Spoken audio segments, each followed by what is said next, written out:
Hi, I'm Scott, and you're listening to Verse by Verse.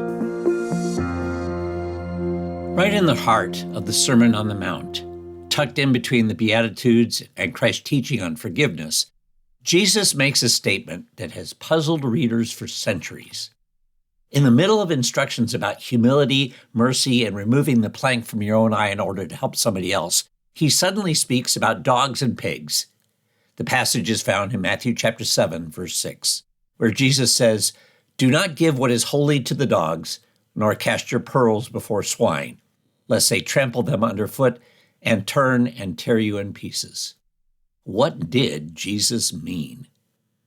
Let's take a careful look at this passage. First, we have to set aside our modern view of animals. When we hear the word dog, we picture loyal companions, wagging tails, perhaps one curled up at your feet, maybe a cute video on social media, but that was not the mindset of first century Jews. In Judea, dogs were not household pets. They were scavengers. They roamed around the streets in dangerous packs. They fed at garbage heaps and at city dumps. They were considered unclean animals. A few wealthy Romans might have kept pet dogs, but among the Jewish population, dogs were associated with filth and danger. And because of that reputation, the term dog became a label, not a good one. It was sometimes applied to people considered outside the covenant relationship with God.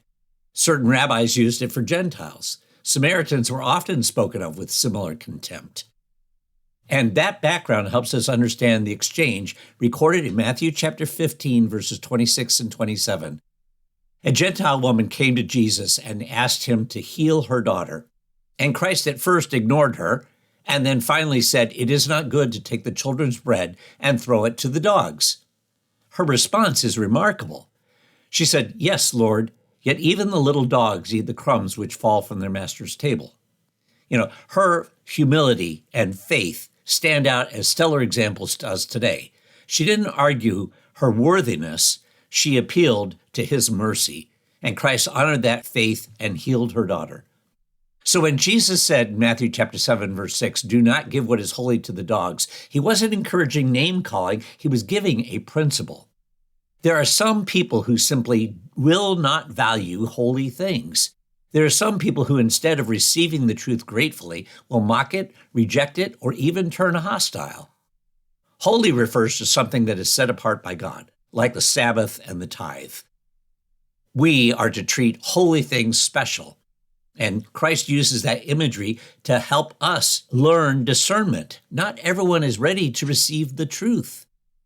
Then he adds, "Nor cast your pearls before swine." Now, pigs were clearly declared unclean in Leviticus chapter 11, and to the Jewish audience of the day, swine represented uncleanness and spiritual separation. Pearls, on the other hand, are precious. In fact, in one other parable, Jesus spoke of the pearl of great price, a symbol of the kingdom of God and the surpassing value of truth. Picture this absurdity. A farmer tosses a handful of pearls into a pig pen. The pigs do not recognize their value. They can't eat them. They trample them into the mud. Frustrated, they may even turn on the one who threw them. The lesson is not that we're to hide and not share the truth. After all, we're commanded to preach the gospel to all nations. Rather, the lesson is about using wisdom and discernment. There's a difference between offering the truth sincerely and forcing it on those who are openly hostile. There are moments when a heart is open, and there are moments when it is receptive to the gospel. And there are other times when people are hardened, mocking, and combative.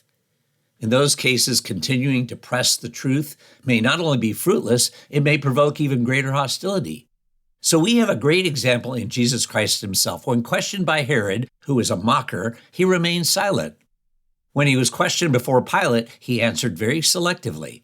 He didn't argue endlessly with those who had no intention of listening. So what's the practical takeaway? We must value what God calls holy.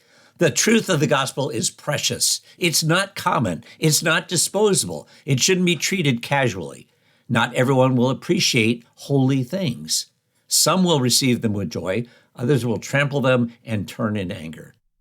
And so, right in the middle of the Sermon on the Mount is a reminder that when sharing the good news, when sharing the gospel, we must be wise and discerning. Verse by Verse is a Life, Hope, and Truth podcast. Check out the show notes to find more free content, like videos, articles, and booklets in our Learning Center.